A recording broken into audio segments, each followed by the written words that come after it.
Di setiap lukisan terdapat arti atau makna tersembunyi yang hanya dapat dimengerti oleh sesama seniman. Atau bisa juga untuk seseorang yang mungkin orang ini suka sekali untuk menikmati sebuah karya seni. Mereka juga dapat mengerti arti dari setiap karya seni yang mereka lihat. Karena menurut gua, setiap karya seni atau sebuah lukisan ini sebenarnya terlahir dari apa yang dirasakan sama si pelukisnya. Jadi apa yang dirasakan sama si pelukis itu akan digambarkan ke dalam sebuah kanvas dan terbentuklah sebuah lukisan yang benar-benar membuat orang terkagum atau juga merasa aneh ketika melihat lukisan tersebut. Nah, gampangnya di sini coba kalian perhatikan lukisan yang akan gue tampilkan di dalam video ini. Gue mau kalian perhatikan. Lalu setelah kalian selesai melihat lukisannya, coba kalian tulis ya apa yang kalian rasakan ketika melihat lukisan-lukisan ini.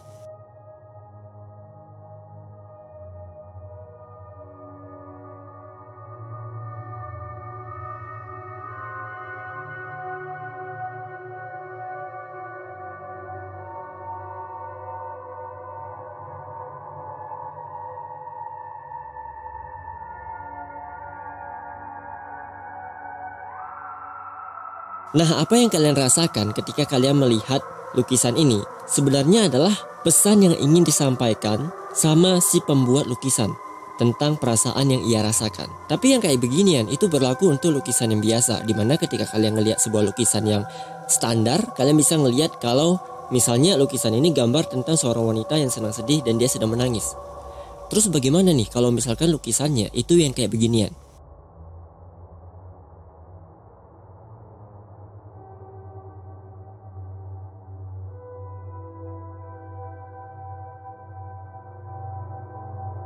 Yuko Tatsushima merupakan seorang pelukis seniman boneka. Lukisannya ini bisa dikatakan bergenre horor.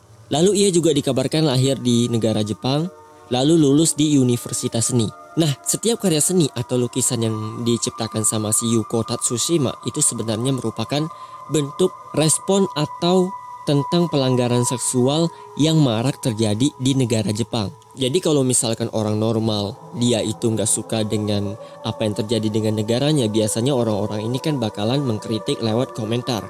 Sedangkan Yuko Tatsushima dia itu memang gak suka dengan apa yang terjadi di negara Jepang karena banyak terjadi pelanggaran seksual yang pada akhirnya dia menuangkan apa yang ia rasakan ke dalam karya seninya, yaitu lukisan.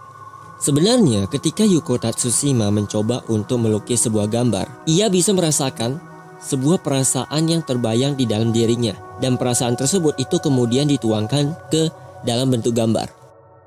Dan mungkin aja di sini kalian pasti akan ada yang bertanya, kenapa di setiap gambar si Yuko ini itu model gambarnya serem-serem semua. Nah, ini sebenarnya bukan dikarenakan si Yuko Tatsushima orangnya suka dengan sesuatu yang berbau horor ya, melainkan si Yuko ini dia menggambar karena ini adalah perasaan yang ia rasakan tentang hal-hal yang tidak dia sukai dan betapa sedihnya ketika ia harus kehilangan keluarganya. Dan yang paling mengerikannya dari ini semua itu adalah ternyata si Yuko Tatsushima dikabarkan mengidap kepribadian ganda.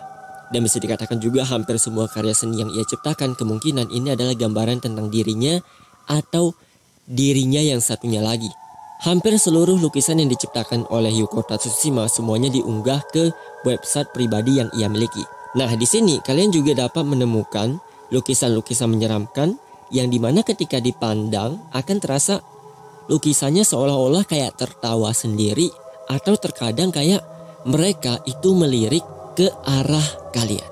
Nah, karya lukisan yang paling terkenal yang pernah diciptakan sama si Yuko itu diantaranya ada I Can't Be a Bride Anymore, Red Law, dan juga White Prison.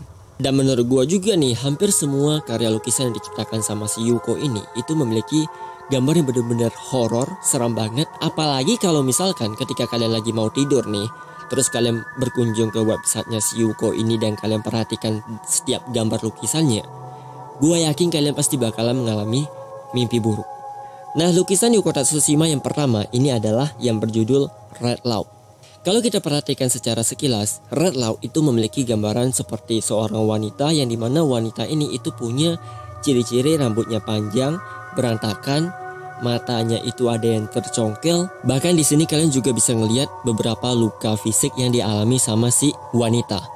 Cuman anehnya nih, kalau misalkan kalian perhatikan ke bagian mulutnya yang tertawa creepy, di sini jadi ada dua kemungkinan. Pertama, kemungkinan wanita ini adalah seorang korban yang mungkin aja dia sedang diincar oleh seorang pria karena ingin dilecehkan, dan karena si wanita ini melakukan perlawanan, pada akhirnya dia mendapatkan luka fisik. Nah, yang kedua, kalau misalkan kalian ngelihat ke bagian mulut si wanita ini, kalian jadi bisa berasumsi kalau kemungkinan wanita ini itu adalah seorang psikopat sadis yang kemungkinan pada saat itu dia sedang berusaha untuk mengincar korbannya.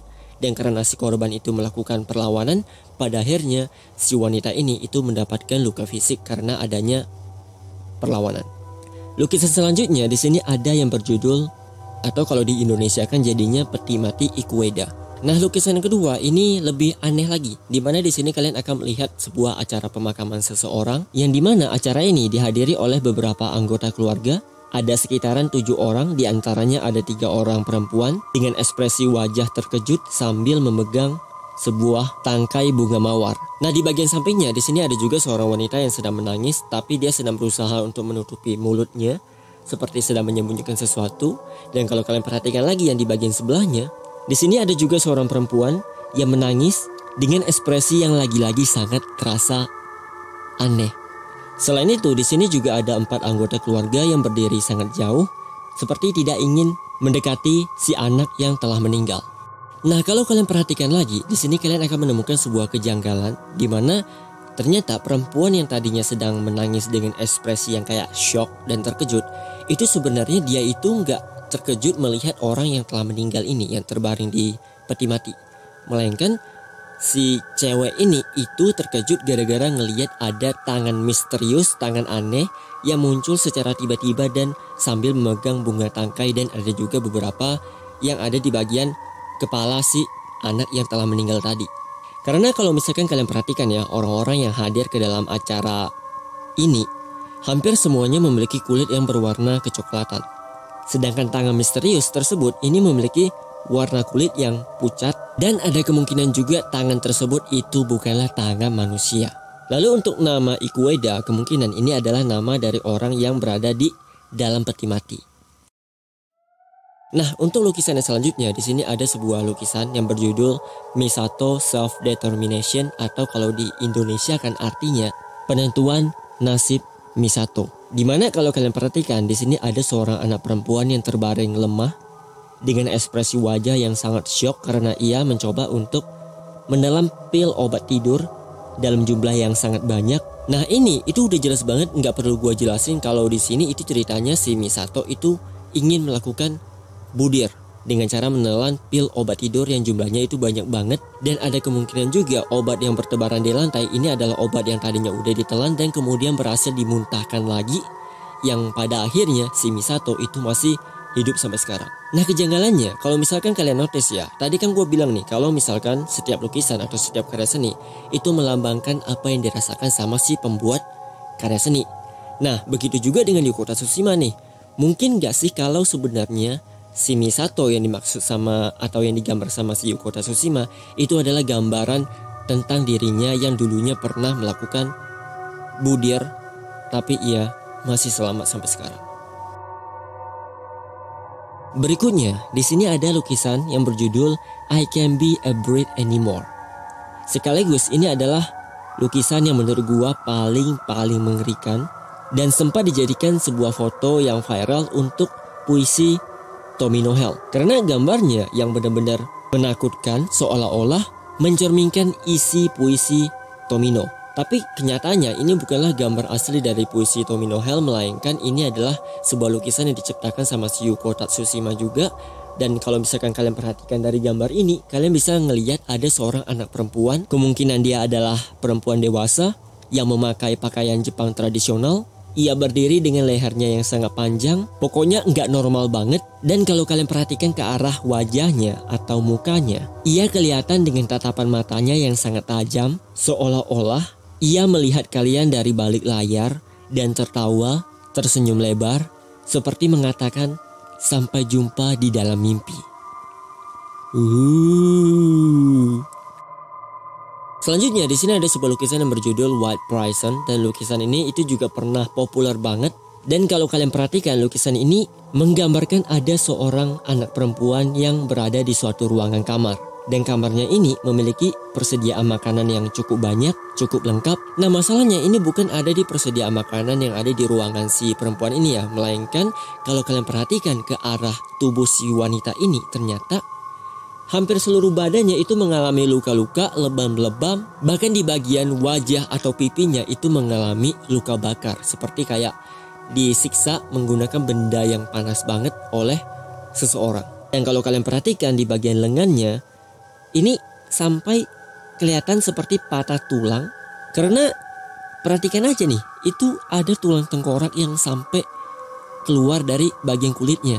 Dan yang paling parah dari ini semua itu adalah kondisi dari si wanita ini, karena kemungkinan si wanita ini itu udah nggak sadar sama sekali karena dia sudah disiksa oleh seseorang dalam waktu yang lama banget, dan dia juga dikurung, nggak pernah keluar dari ruangan kamar ini, kemungkinan seperti itu. Dan gue yakin banget perempuan ini itu pasti adalah korban kekerasan dari seorang pria yang tidak bertanggung jawab, dimana kemungkinan ini bisa jadi pacarnya atau keluarganya yang memang gak suka sama anak perempuannya. Dan hasilnya si anak perempuan ini itu disekap di dalam kamar dan disiksa dengan cara yang benar-benar tidak manusiawi.